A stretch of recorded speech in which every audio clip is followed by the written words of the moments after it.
बहुत समय पहले की बात है।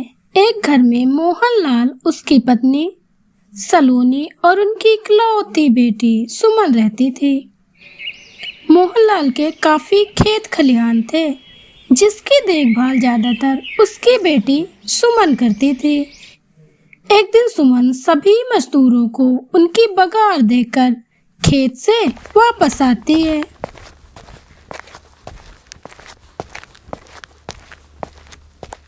बेटी सुमन, हाथ मुंह धोकर रसोई में आ जाना।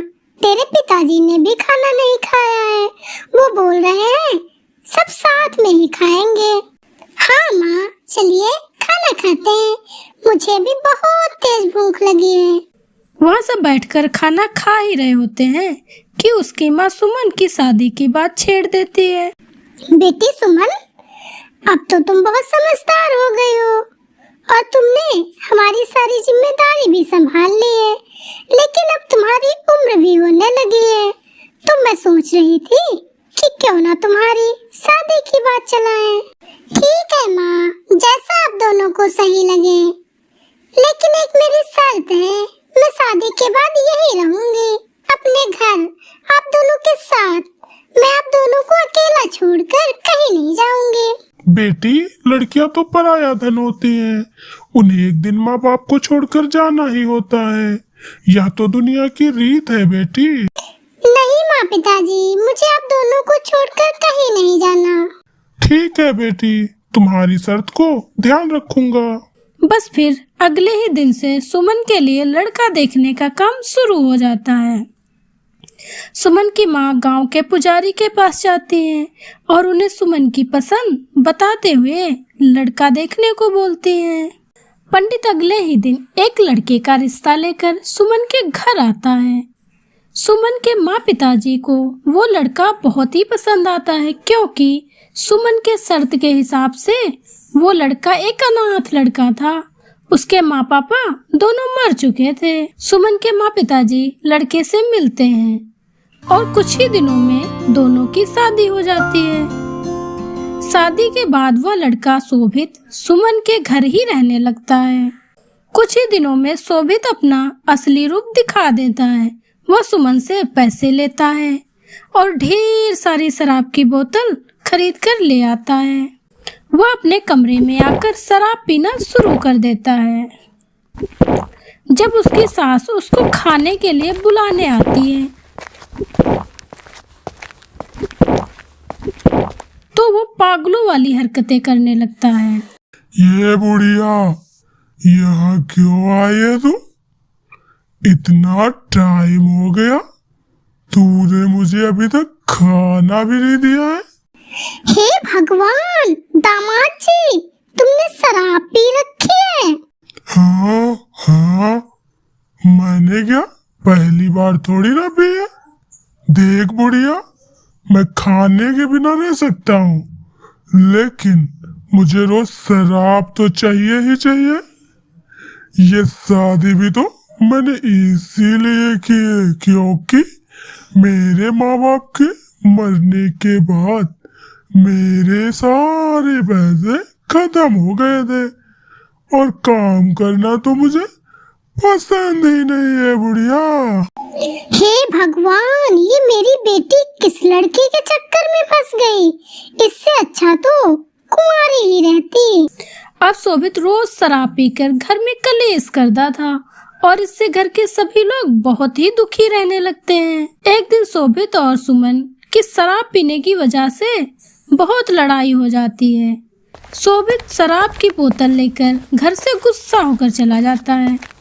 वह एक सुनसान जगह पर बैठकर खूब शराब पीता है।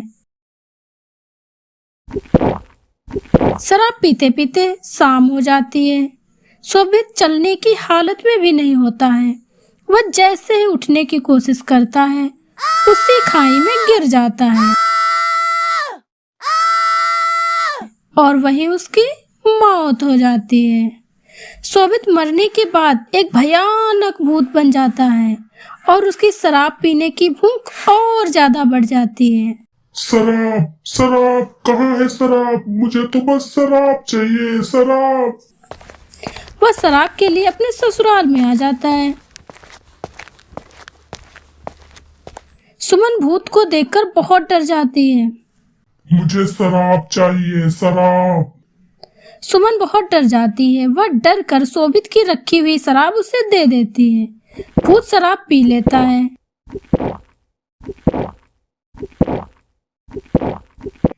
और वहां से चला जाता है।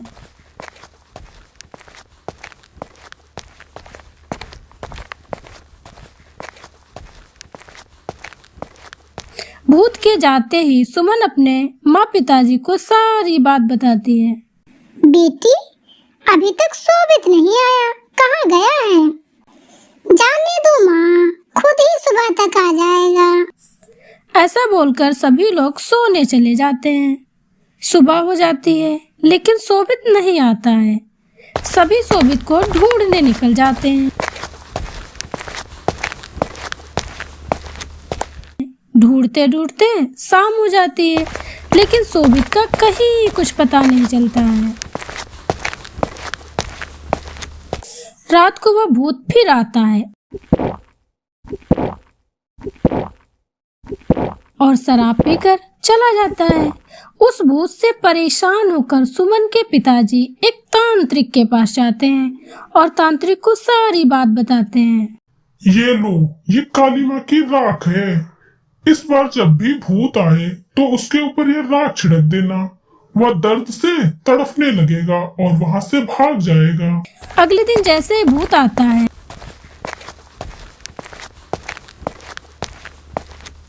मोहनलाल उस पर वही राख छिड़क देता है। भूत दर्द से कराहने लगता है।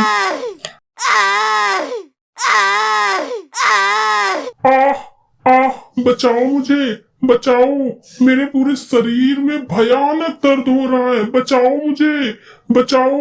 ये क्या डाल दिया है मेरे ऊपर? तूने मुझे बहुत परेशान कर रखा था।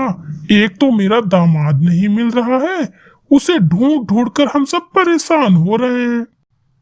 तुम्हारा दामाद शोभित मैं ही हूँ। मुझे बचा लो, मैं सच बोल रहा हूँ, मैं शोभित ही हूँ। भूत सारी बात अपने ससुराल वालों को बताता है। मुझे माफ कर दो, मैं आप सबको बहुत परेशान किया। ये सब मैंने इस शराब की वजह से ही किया है। अब मुझे समझ आ गया है, शराब पीना बहुत ही गलत आदत है। मुझे माफ कर देना तुम लोग। शोभित के ससुराल वाले अपने गांव वालों के साथ मिलकर जाते हैं और शोभित की लाश खाई से उठाकर लाते हैं। उसका अंतिम संस्कार कर देते हैं।